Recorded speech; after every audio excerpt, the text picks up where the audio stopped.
家里的小太阳鹦鹉离开后，女儿一直放不下。今天和我女儿去花鸟市场看一下鸟。好开心，我要去看一下。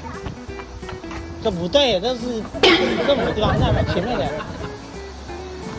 我也看到我的家乡。是的。好。我更喜欢去吃，不喜欢吃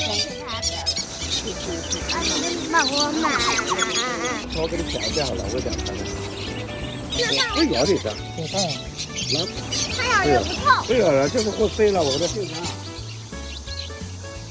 它剪以后多久可以长出来的？2个月就上来了。2个月啊。你喂一下来都可以。